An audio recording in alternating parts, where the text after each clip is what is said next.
bow before you, Lord. We surrender ourselves to you, Father. हम अपने आप को तेरे हाथों में सौंपते हैं खुदा. तेरे जैसा कोई नहीं है.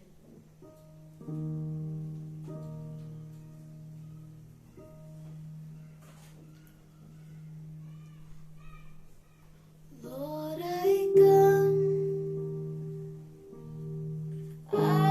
confess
God is good. परमेश्वर अच्छा है। God bless you all. परमेश्वर आप सबों को आशीष दे। God has given us all a life. परमेश्वर ने हम सबों को जीवन दिया है And we need to take care of our own life which God gave us. और हमें हमारे खुद के जीवन की रक्षा करनी है जो प्रभु ने हमें दी है। We need to work out for our own salvation. हमारे खुद के उद्धार के लिए काम करना है No one else will work out. और कोई काम नहीं कर सकता। We learned, I think, Matthew 24. हमने मत्ती 24 पढ़ा है And Mark 13, Luke 21, मरकुस 13, look 21 and I think we have learned from Revelation 12, प्रकाशित वाक्य 12 अध्याय हमने पढ़ा है। उसमें से Matthew 24, Revelation 12, मत्ती 24, प्रकाशित वाक्य 12 अध्याय and comparison of Matthew 24, Mark 13, and Luke 21. और मत्ती 24, मरकुस 13 और लूका 21 इन सबों की तुलना की है हमने And we went through the Word of God. और हम प्रभु के वचन से हम गुजरे हैं। Completed some charts also. हमने कुछ चार्ट्स को भी पूरा किया है And now today onwards we will start Book of Revelation. और आज से हम प्रकटीकरण यानी प्रकाशित वाक्य का पुस्तक शुरू करेंगे From starting verse. स्टार्टिंग शुरुआत से। And we'll go through the Book of Revelation now. और अब हम प्रकाशित वाक्य के द्वारा आगे So बढ़ेंगे। Book of Revelation प्रकाशित वाक्य का पुस्तक is written by John the Apostle. यूहन्ना जो प्रेरित था। Revelation, first chapter, first verse. हम प्रकाशित वाक्य पहला अध्याय पहला वचन खोले। So with that we can understand John wrote this book. उससे हम समझ पाएंगे कि ये यूहन्ना ने लिखा हुआ पुस्तक है। This is revelation of Jesus Christ. God gave it to him to disclose and make known to his bond servants certain things which must shortly and speedily come to pass in their entity, and he sent and communicated it through his angel to his bond servant John.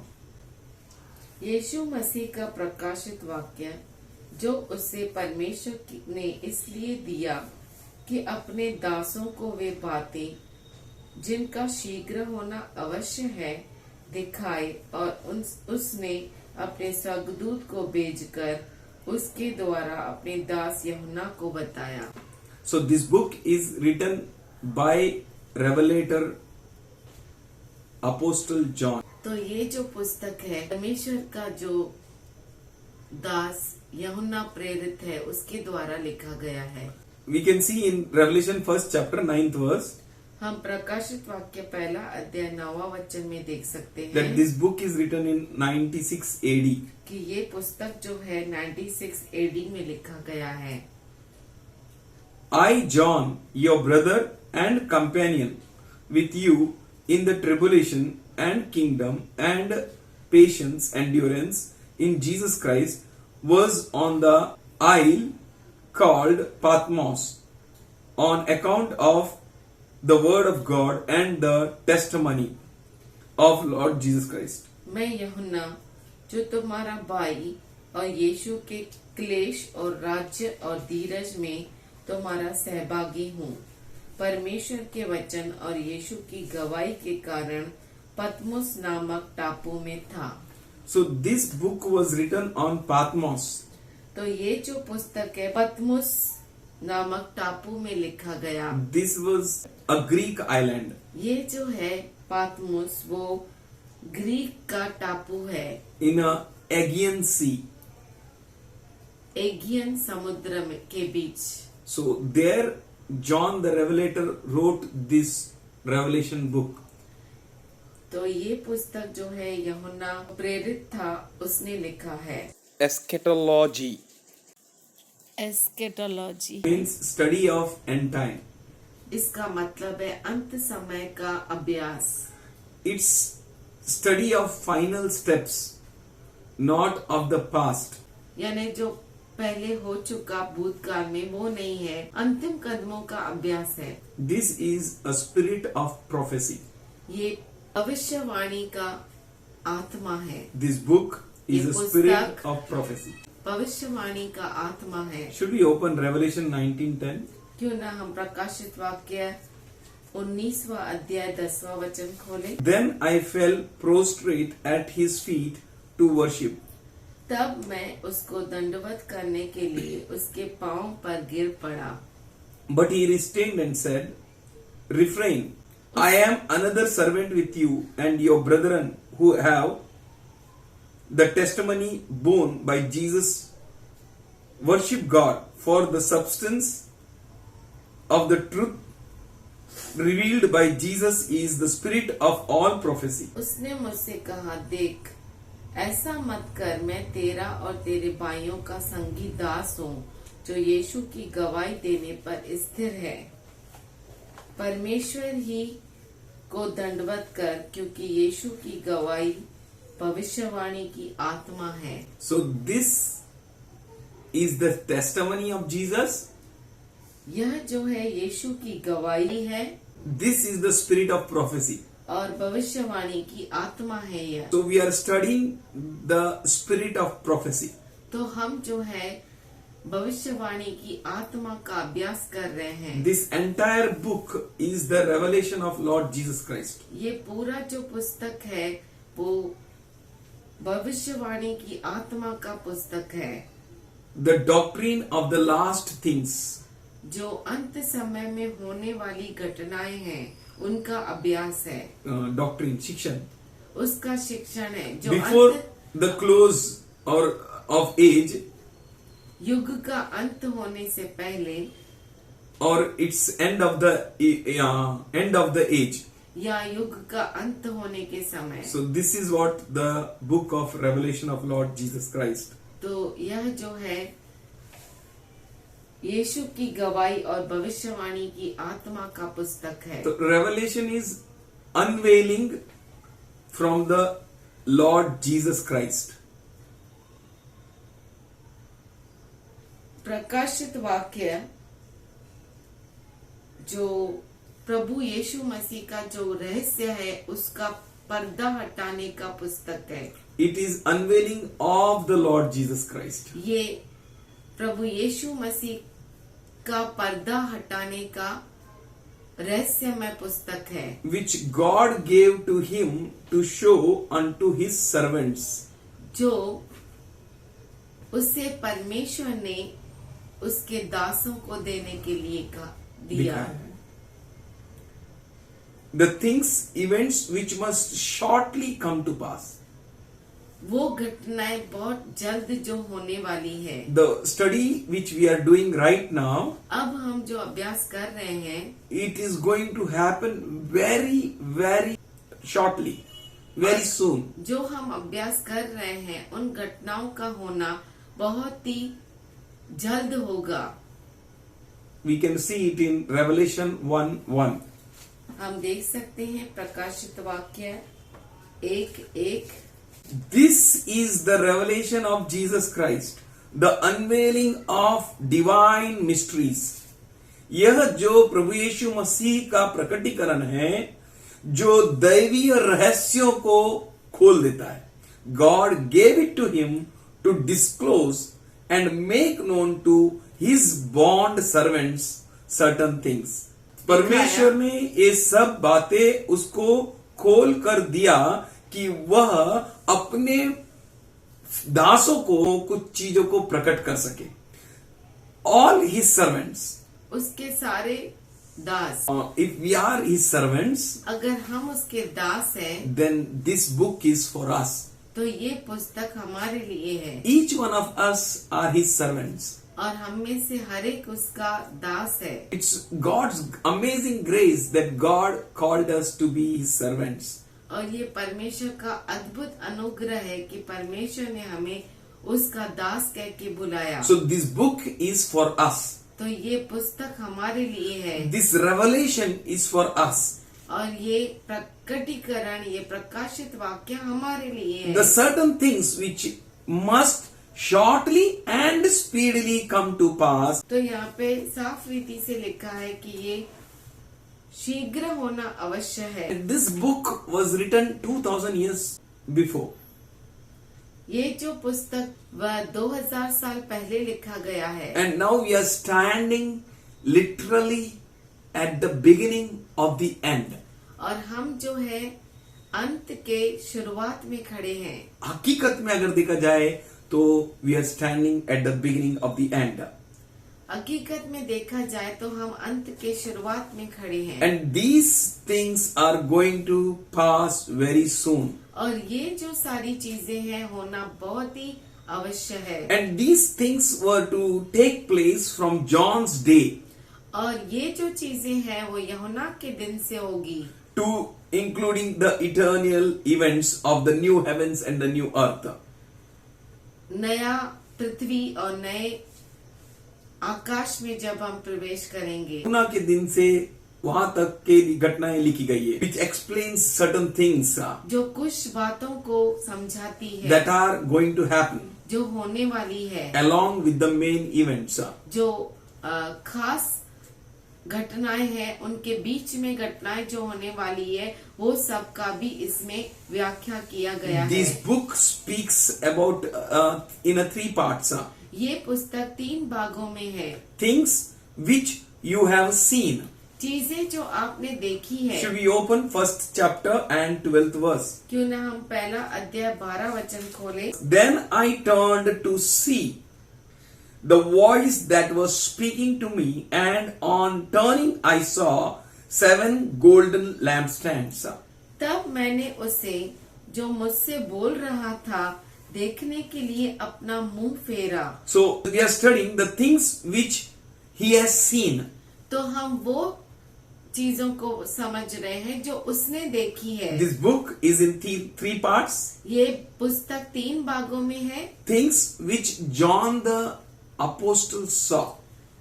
वो बातें जो यूहन्ना जो प्रेरित था उसने देखी, And the things which are. और जो चीजें हैं। 19th verse. 19 वचन।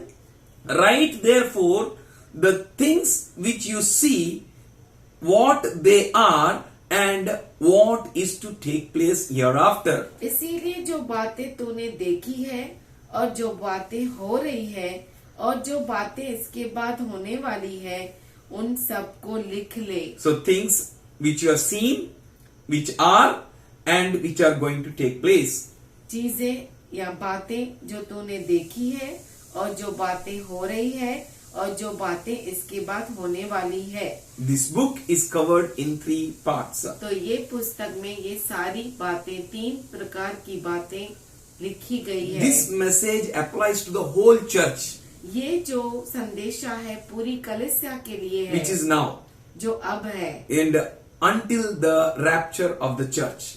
जब तक कलीसिया का उठा लिया जाना होगा तब तक। And before the rapture of the church, और उठा लिए जाने के पहले the Antichrist will be revealed.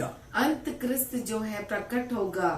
His coming will be for 7 years. और उसका आना 7 साल के लिए होगा। As we learned in Daniel 9:27. जैसे हमने दानियल 9:27 में सीखा। And he shall enter into a strong and firm covenant with many for 1 week. वह प्रधान 1 सप्ताह के लिए बहुतों के संग दृढ़ वाचा बांधेगा। He doesn't know that he is going to be for 1 week.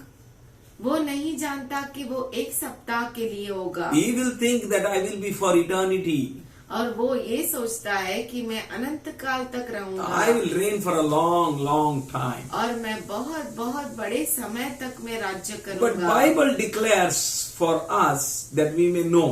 पर बाइबल ये हमारे लिए घोषणा करता है कि हम इसे जाने कि he is only for a week. कि वो केवल 1 सप्ताह के लिए Not है, 1 day more than a week. और 1 सप्ताह से 1 दिन भी बढ़कर नहीं। A 7 years. Week means a 7 years. 1 सप्ताह मतलब 7 साल। In the midst of a week he shall cause the sacrifices offering to cease. परंतु आधे ही सप्ताह के बीतने पर वह मेल बलि और अन्न बलि को बंद करेगा। This is about his 7 years. ये उसके 7 साल के बारे में है। It's not about the 7 years tribulation. Please mind well. ये 7 साल के सताव के समय के बारे में नहीं बोलता। It is about his 7 years period. ये 7 साल का उसका समय है। And in his 7 years period, middle of it, he will going to break. और 7 साल के मध्य में ही वह उसे तोड़ देगा। And he shall, in the midst of a week, he shall cause the sacrifices and offerings to cease. परंतु आधे ही सप्ताह के बीतने पर वह मेल बलि और अन्न बलि को बंद करेगा। And upon the wing of a pinnacle of abomination shall come one who makes the desolate until the full determined end is poured on the desolator.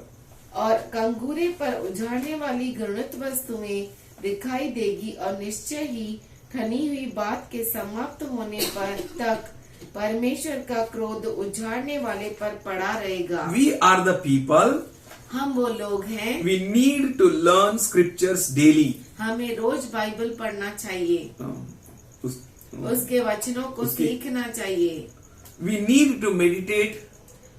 हमें जरूरी है कि हम उस पर मनन करें, learn, सीखें, sit at God's presence, प्रभु के उपस्थिति में बैठे, come with the word of God, और परमेश्वर के वचन के साथ आए, ask God. परमेश्वर से मांगे, God, the Holy Spirit will help each one of us. और परमेश्वर पवित्र आत्मा हमें मदद करेगा, And He will lead us into truth. और वो हमें सच्चाई में अगुवाई करेगा। 2 Thessalonica, दूसरा थस्सलोनिकी, 2nd chapter दूसरा अध्याय and 7th verse. और 7वां वचन। For the mystery of lawlessness is already at work in the world. क्योंकि अधर्म का भेद अब भी कार्य करता जाता है, Restrained only until he who restrains is taken out of the way. पर अभी एक रोकने वाला है, और जब तक वह दूर न हो जाए वह रोके रहेगा। So this word, according to the Greek language Greek भाषा के अनुसार, and Greek language's interpretation, Greek भाषा के अनुवाद के अनुसार, here it is called katheon system. यहाँ पे कतेहोन सिस्टम के बारे में For कहा the गया है, mystery of lawlessness बताया is जाता है। already at work in the world. क्योंकि अधर्म का भेद हाँ। अब भी कार्य करता So जाता the है। katheon system is working right now. अभी कतेहोन सिस्टम जो है अभी भी कार्यशील है। That means the antichrist government is already working. इसका मतलब है अंतक्रिस्त सरकार जो है अभी भी कार्य कर रही है। Until the antichrist comes, जब तक अंतक्रिस्त प्रकट हो, till that time उस समय तक they are at work. वो काम में लगे हुए हैं। It is not here that it is restraining, anyone is restraining him, और ऐसा नहीं है कि कोई उसे रोक रहा है, but it is that Tokatehon is going to come. पर तो कतेहोन आने वाला है। That means Satan is going to come. इसका मतलब है शैतान आने When वाला we will है। read the scriptures more down, और नीचे जब हम और वचनों we will को पढ़ेंगे, understand the depth of what the Holy Spirit is speaking. तो हम उस गहराई को समझ पाएंगे जो पवित्र आत्मा हमसे बातें करना चाहता है। 8th verse. 8वां वचन। And then the lawless one will be revealed, and the Lord Jesus will slay him with the breath of his mouth and bring him to an end by his appearing in his coming. तब वह अधर्मी प्रकट होगा जिसे प्रभु यीशु अपने मुंह की फूंक से मार डालेगा और अपने आगमन के तेज से भस्म करेगा। And the lawless one, that means Antichrist, अधर्मी यानी अंतक्रिस्त will be revealed. प्रकट होगा, And और means after the period, उस समय के बाद the Lord Jesus Christ will slay him with breath of his mouth उसके बाद and bring to an end by his appearance at his coming. जिसे प्रभु यीशु अपने मुंह की फूंक से मार डालेगा और अपने आगमन के तेज से भस्म करेगा। And how he is going to end, that we are going to learn and understand in book of Revelation. और कैसे वो उसका अंत करेगा वो हम प्रकाशित वाक्य के पुस्तक में पढ़ेंगे। 9th verse. 9वां वचन, The coming of the lawless one, the Antichrist, is through the activity and working of Satan, and will be attended by a great power and with all sort of miracles and signs and delusions and wonders and wondering wonders. उस अधर्मी का आना शैतान के कार्य के अनुसार सब प्रकार की झूठी सामर्थ्य और चिन्ह और अद्भुत काम के साथ। So Antichrist will come with lot of delusion, फसावट। अधर्मी का आना जो होगा बहुत सारे फसावट को लेकर आएगा, Many miracles, बहुत सारे चमत्कार, signs. चिन्ह। 10th verse. 10वां वचन, And by unlimited seduction to evil and with all wicked deception for those who are perishing, because they will not welcome the truth but refuse to love it, that they might be saved. और नाश होने वालों के लिए अधर्म के सब प्रकार के धोखे के साथ होगा। Yeah, it will come with a wicked deception for those who are perishing. और नाश होने वाले के लिए अधर्म के सब प्रकार के धोखे के साथ होगा। Those who are perishing, for them, जो नाश हो रहे हैं उनके लिए it will be a wicked deception. वो बहुत ही धोखा खाएंगे, बहुत ही With फंस all जाएंगे wicked deception it will come. और बहुत बड़े धोखे की फसावट में वो फंस जाएंगे। Why they will be deceived? और वो क्यों फंस जाएंगे? Your word says, यहाँ पे वचन because कहता they है, did not welcome the truth but refused to love it, that they might be saved. क्योंकि उन्होंने सत्य से प्रेम नहीं किया जिससे उनका उद्धार होता। They refused to save. और उन्होंने सत्य का इनकार They किया refused to love it. और उससे प्रेम नहीं They किया, refused the truth. सत्य का इनकार किया। They never welcomed the truth. उन्होंने सत्य का कभी भी स्वागत नहीं Truth किया। is Jesus is going to come in the middle of the 7 years tribulation. और सत्य ये है कि यीशु प्रभु 7 साल के मध्य में आएगा। 7 साल के सताव के मध्य में 7 साल जो सताव का है उसके मध्य में हमें उठा लेने आएगा। But he will empower you, church. पर हे कलीसिया वो आपको सामर्थ्य देगा। You are not alone. आप अकेले नहीं You हैं। are not orphan. आप जो है वो अनाथ नहीं है। God is with you. परमेश्वर आपके साथ है। He will enable you. वो आपको समर्थ बनाएगा। He will empower you. वो आपको सामर्थ्य देगा। He will strengthen you. वो आपको ताकत देगा। And he will supply everything that you are in need of. और जो आपकी जरूरत है वो हर चीज वो आपको देगा। Your God is God. आपका परमेश्वर परमेश्वर है। Just wait on him. केवल उस पे रुके रहे Welcome the truth. और सत्य का स्वागत करे। Refuse not the truth. सत्य को इनकार न करे। Love the truth, सत्य से प्रेम करे that you all might be saved. कि आप सभी उद्धार पाए। That day वो दिन you will be saved by this all tribulations. वो दिन आप इन सारे सत्ताओं से छुटकारा पाएंगे। God will set you free from this flesh. परमेश्वर आपको इस शरीर से छुटकारा देगा। 11th verse. 11 वचन, Therefore God sends upon them a misleading influence, a work of error, and a strong delusion to make them believe what is false. इसी कारण परमेश्वर उनमें एक भटका देने वाली सामर्थ्य को भेजेगा कि वे झूठ की प्रतीति करे। Because they refused truth. इसलिए क्योंकि उन्होंने सच्चाई को इनकार किया। You are blowing the trumpet. और आप जो है तुरई को फूंक रहे हैं, In every heart you are knocking. हर हृदय में आप खटखटा रहे हैं, Jesus is knocking at their heart. और यीशु मसीह उनके हृदय पे खटखटा रहा है, He is knocking वो खटखटा रहा है and he is standing और वो खड़ा है, and they have closed that door. और उन्होंने उस दरवाजे को बंद कर दिया है। Therefore God sent upon them misleading influence, working of a error and a strong delusion to make them believe what is false. इसी कारण परमेश्वर उनमें एक भटका देने वाली सामर्थ्य को भेजेगा कि वे झूठ की प्रतीति करें। 12th verse. 12 वचन, In order that all may be judged and condemned who did not believe in Jesus Christ in truth, but took pleasure in unrighteousness. ताकि जितने लोग सत्य की प्रतीति नहीं करते वरन अधर्म से प्रसन्न होते हैं, वे सब दंड पाए। Hallelujah. Hallelujah. Book of Revelation प्रकाशित वाक्य का पुस्तक is not for Jewish people. यहूदी लोगों के लिए नहीं है। Book of Revelation प्रकाशित वाक्य का पुस्तक is for all. वो सबों के लिए है, Jewish, यहूदी, Gentiles, अन्य जाति and for all. और सब, All the 22 chapters, और सब 22 अध्याय, सारे 22 अध्याय given to the church. कलीसिया को दिए गए This हैं। all 22 chapters ये 22 अध्याय is for the body of Lord Jesus Christ.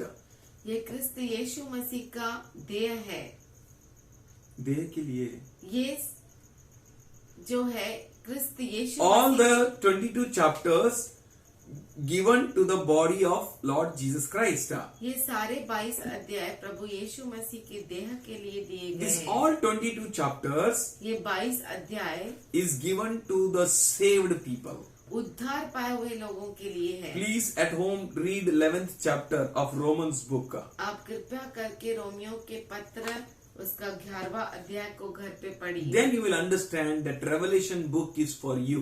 तब आप समझ पाएंगे कि ये प्रकाशित वाक्य का पुस्तक आपके लिए है। The Revelation book or book of Revelation, प्रकाशित वाक्य का पुस्तक, the spirit of prophecy भविष्यवाणियों की आत्मा is to all servants. वो सभी दासों के लिए है। The spirit of prophecy is for you. भविष्यवाणी की आत्मा आपके लिए है, He made it known by sending his angels. और उसने अपने स्वर्गदूतों को भेजकर हम ये भेजा है। उसने अपने दूतों को भेजकर इसको प्रकट किया है। He opened it for us. उसने हमारे लिए खुलासा किया है। In 1895, 1895 में, in 2001, 2001 में, in 2002, 2002 in में, 2010, 2010 में people did not need the end time prophecies. लोगों को अंत समय की भविष्यवाणी नहीं चाहिए थी। अंत समय की भविष्यवाणी की जरूरत 1895 में जरूरत नहीं था, 2010 में जरूरत नहीं था। कभी जरूरत है? It is now. उसकी जरूरत अब है। दे नीडेड द गॉस्पल, उन्हें सुसमाचार की जरूरत थी, द सैल्वेशन मैसेज। उद्धार का संदेशा। They needed the salvation message. उन्हें उद्धार के संदेश की जरूरत थी। In this last 10 years, पिछले 10 सालों से God is pouring His Holy Spirit on His people, परमेश्वर अपने पवित्र आत्मा को अपने लोगों के ऊपर उंडेल रहा है, that they may know the spirit of prophecy. कि वो भविष्यवाणी के रहस्यों को समझ सके। God started pouring His Spirit on all His people. और परमेश्वर इन 10 सालों में अपने लोगों पर पवित्र आत्मा को उंडेला है, to His people to know the end time revelation, इसलिए कि वो उसके लोग अंत समय के भविष्यवाणियों को समझ पाए, understand the Bible, बाइबल को समझ पाए, and know the picture of God clearly. और परमेश्वर के जो रची हुई सब बातों को समझ पाए, and to know and understand the spirit of prophecy, भविष्यवाणी के आत्मा को समझ पाए, and to understand the end time prophecies. अंत समय के भविष्यवाणियों को समझ पाए, Because Bible says clearly at the end, Bible साफ रीति से कहता है, I will pour my spirit on all flesh. अंत में मैं हर एक के ऊपर अपनी आत्मा को डालूंगा। And it told to Daniel to seal up the prophecies to the end. और उसने दानियल से कहा कि भविष्यवाणियों को सील कर दे, मुहर लगा दे अंत तक, And that seal will be opened at the end. और वो जो मुहर है वो अंत में खुलेगी। Now is the end. और अब जो है वो अंत है। We can open 1 Thessalonica 5th chapter, पहला And तस्सलोनिकी we can- 5वां अध्याय, Romans 11, रोमियो का पत्र 11वां अध्याय, 1 Thessalonica 5th chapter, पहला तस्सलोनिकी 5वां अध्याय, and 2 Thessalonica 2nd chapter. दूसरा तस्सलोनिकी 2रा अध्याय। Please open and read it खोलकर जरूर पढ़े, and ask God. प्रभु से मांगे। Daniel 9th chapter 26th verse. Daniel 9वां अध्याय 27वां वचन। And after the 62 weeks shall the anointed one be cut off or killed, and shall have nothing belonging to him. And the people of the prince who will come will destroy the city and sanctuary. Its end shall come with flood, and even to the end there shall be war, and desolations are decreed. उन 62 सप्ताहों के बीतने पर अभिषिक्त पुरुष काटा जाएगा और उसके हाथ कुछ न लगेगा, और आने वाले प्रधान की प्रजा नगर और पवित्र स्थान को नष्ट तो करेगी, परंतु उस प्रधान का अंत ऐसा होगा जैसा बाढ़ से होता है, तो भी उसके अंत तक लड़ाई होती रहेगी, क्योंकि उसका उजड़ जाना निश्चित ठान लिया गया है। 62 weeks means 62 सप्ताह मतलब Daniel 62 weeks दानियल का 62 सप्ताह मतलब plus 7 और प्लस 7 equals to 69 weeks. वो होते 69 सप्ताह। So remains only 1 week. तो 69 सप्ताह बीत गए हैं, बाकी एक ही सप्ताह बचा है, And that 1 week is going to start anytime now. और एक सप्ताह जो है अब से लेकर कभी भी शुरू होगा, Because here it is written, क्योंकि यहाँ पे लिखा and है after the 62 weeks 62 सप्ताह बीतने के बाद shall the anointed one be cut off. अभिषिक्त पुरुष काटा जाएगा। So that anointed one is of Jesus Christ. और जो अभिषिक्त है वह यीशु क्रिस्त का है, And he is cut off. वो काटा गया है, He is cut off at the 69th week. और वह 69 सप्ताह में काटा गया है, And shall have nothing belonging to him. और उसके हाथ कुछ न लगेगा, And the people of the prince who will come will destroy the city and the sanctuary. और आने वाले प्रधान की प्रजा नगर और पवित्र स्थान को नष्ट तो करेगी। So this is of the 70th week.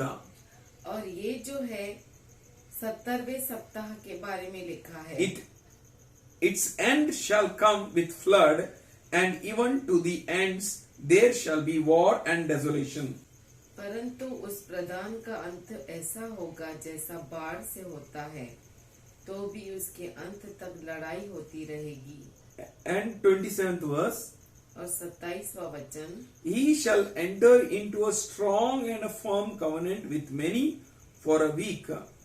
वह प्रधान एक सप्ताह के लिए बहुतों के संग दृढ़ वाचा बांधेगा। And that is a 70th week. वह 70वां सप्ताह है। And that 70th week is going to come very soon now. वो 70वां सप्ताह अब से जल्द शुरू होने वाला है। And a gap between 69th and 70th week is 2000 years and plus. और 69 सप्ताह और 70वें सप्ताह के बीच में जो गैप है वो 2000 साल से बढ़कर है। And people didn't knew about it. और लोग इसके बारे में नहीं जानते। But God knows everything. पर परमेश्वर सब कुछ जानता है। God allowed the 69th week to pass. परमेश्वर ने 69 सप्ताह बीतने दिए And he holded the 70th week. और 70वां सप्ताह जो है उसने अपने हाथ में पकड़ कर रखा। And he is going to start the 70th week anytime now. और अब से लेकर 70वां सप्ताह वो कभी भी शुरू करेगा। And that the 70th week is the 7 years tribulation period. और 70वां सप्ताह जो है वो 7 साल का सप्ताह का समय है। Daniel 9:26 to 27. दानियल 9:26 और 27। The word is bringing from beginning to the Christ death. वो शुरुआत से लेके क्रिस्त के मारे जाने तक के वचन को बताता है। And to the end of the age.